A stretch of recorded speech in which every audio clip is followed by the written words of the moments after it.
Today we talk about why slow and steady wins the race when it comes to single embryo transfers. I'm Dr. Mark Amols, and this is Taco Bout Fertility Tuesday.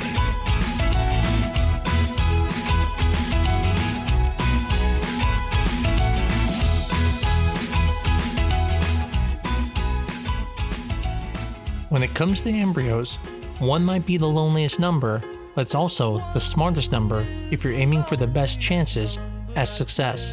In last week's episode, we touched on the statistics in fertility and how this idea that one embryo being transferred consecutively can actually have a higher chance than putting two embryos back at the same time. Well, in this week's episode, we're going to continue the conversation about statistics in fertility, but specifically about this one topic of why it's always better to put back one embryo versus two in most situations. In addition, in 2019, we explored this question with that episode, How Many Embryos Should I Transfer? But today we're going to dig deeper than before, reaffirming some of the past advice, but also clarifying why transferring one embryo at a time may often be the best choice, especially if you only have two embryos to work with. There are two main reasons for discussing this topic again.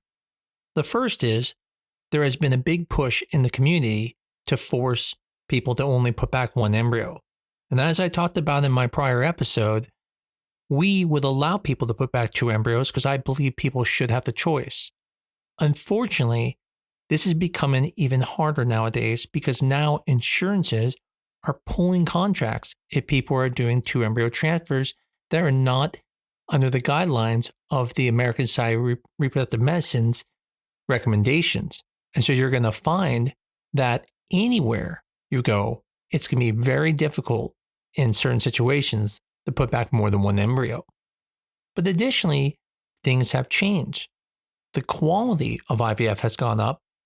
And with science, when things change, we make adjustments. Everything I talked about in that previous episode is still true. But in today's episode, we're going to talk about why they want you to only put back one embryo and why mathematically it actually does improve your chances over two embryos in certain situations. Now, in last week's episode, we discussed how in probability there's a thing called cumulative rate. And that is where when you add another chance, it doesn't just add up directly, meaning if your chances are 60%, putting two embryos back does not give you 120% because you can't have over 100%. Therefore, that means if you put two embryos back, your chances won't be 120%, but will actually be around 84%. Now, it's important to understand that when we're talking about chances, we're talking about it's a higher chance of getting at least one embryo to implant and have a live birth. The 84% does not mean your chances of them both taking, such as twins. The problem with this calculation is it's not taking into account things that can occur, such as subchoric hemorrhages, ectopic pregnancies, or even having higher complications with twins. And so when you take those into account, what you find is that by putting back two euploid embryos, you actually have a lower chance than putting back one euploid embryo consecutively. Now, what it doesn't mean is it doesn't mean that putting back one embryo is better than two. I've heard other doctors or people say this, and that's ridiculous. Of course, there's a higher chance with two embryos. But what isn't obvious is that by putting one embryo back, and then let's say that not working and put another embryo back, you actually have a higher cumulative chance than if you go and put both embryos back at the same time. And this increase can be significant, somewhere between about 3, even as high as 10% difference. And so if you think about it, think of all the things you do just to improve your chances a percent or two. Even embryo glue doesn't improve your chances that much. Clinics that you go to get increased chances might be that difference. And so in reality, the point here is that if your goal is to have the highest chance and you want to have the highest chance of coming away with a live birth, you are always better to put back one at a time if you have two embryos than putting both embryos back at the exact same time. Now, my position hasn't changed. There is definitely some cases of where two embryos make sense.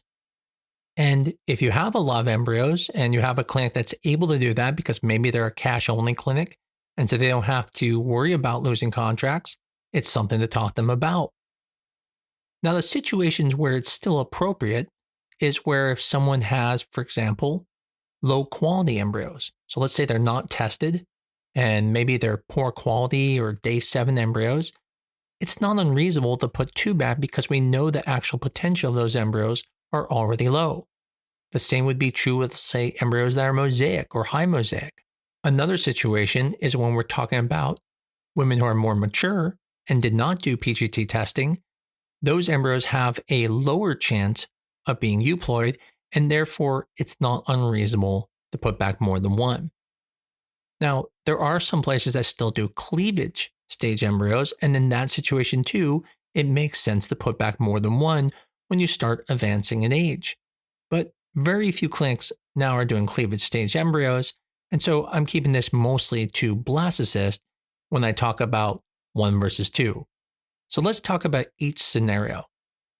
If you are under 35, in almost every scenario, if it's your first transfer, whether it's a cleavage stage embryo or blastocyst, it's recommended to put back one embryo. ASRM does have a side note that says if the embryos are not euploid or favorable, then in that situation, it's not unreasonable to put back two, but never more than two in that situation. This again is going to be very poor quality embryos that are mosaic, or like we talked about, day 7 embryos. If you are age 35 to 37, everything kind of stays the same. It's still recommended by the American Society of Reproductive Medicine to put back one embryo, whether they're cleavage stage or blastocyst stage, if they're euploid or not euploid, as long as the embryo is favorable. Now, if they're blastocyst and they're not favorable, they do not recommend more than 2 at any time. If it's cleavage stage, but it's not favorable, then you can go up to 3, but not more than that. When it comes to 38 and 40 age group, if you are using cleavage stage embryos, it's recommended that even if they are favorable, not having more than 3. If it's euploid, only 1. And if they're not favorable, then up to 4, but no more. Now, when it comes to blastocyst, it's recommended, again, if euploid, only 1 embryo. And if it's favorable, but let's say not tested, up to 2. And if it's not favorable, such as we said day 7 embryos, even up to 3. But that's assuming not euploid. The last category is going to be 41 and above. And basically, the same holds true. If it is a euploid embryo, you would put back 1 embryo, whether it's cleavage stage or blastocyst. If it is not tested, then you can put up to 4 at 41 to 42 and not more. And then again, if it's not favorable and again not being euploid, you could even theoretically put up to 5, but not more. Now, when it comes to blastocyst, the rule remains the same. If it's euploid, 1 embryo. Now, if it's not tested, up to 3 is reasonable. And if it is not euploid and not favorable, still only 3. And the big reason for this, why it doesn't go as much in blastocyst, is because they have already undergone the attrition rate that should occur to remove a lot of the abnormal embryos. And so it's dangerous to put back too many blastocysts, whereas with cleavage stage embryos, there's so many abnormal still embryos are in there that you can put back more. Now, another important piece to understand is when we're talking about this, we're talking about first embryo transfers. No one is saying that if you've had multiple failed embryo transfers, or in certain situations, you cannot put back more than 1 embryo. Even if you have euploid embryos, if it's been failing and failing and failing, it's not unreasonable to put back more than one. What this is talking about is at least your first 2 transfers should always be single embryo if they're euploid. And then after that is when you can start to look at potentially putting back more than one. And this is for the benefit of increasing your chances of coming away with a pregnancy. And this is because if you put 2 embryos back and you assume that nothing is going to happen to either of those embryos, yes, things may go fine. But by putting 2 embryos in there, you now take twice the risk of something happening to one, which could theoretically affect the other embryo, and you would lose both embryos. A matter of fact, as many people know, you can do a transfer and it just doesn't work. And the reason why is there could be something, let's say at the uterus, or some condition at that time. Maybe you got a fever, and now of all your eggs in one basket, you lose them all. This is why it's always best to put back one embryo when it's euploid. Now, why are the insurances pushing this so much? Is it that they just don't want people to have choice? Well, not exactly. As you would imagine, it has to do with finances. When you have a single embryo and you put it back and you get a single live birth, the cost to insurances is about $20,000 or less. As soon as you get twins, that cost goes up to at least $100,000, more than 5 times the cost of just a single delivery. And if you get triplets, it could be anywhere between about $500,000 to $1 million in cost due to all the care that has to be for the babies. And that's because multiples end up coming earlier. You get preterm labor and can actually lead to some complications.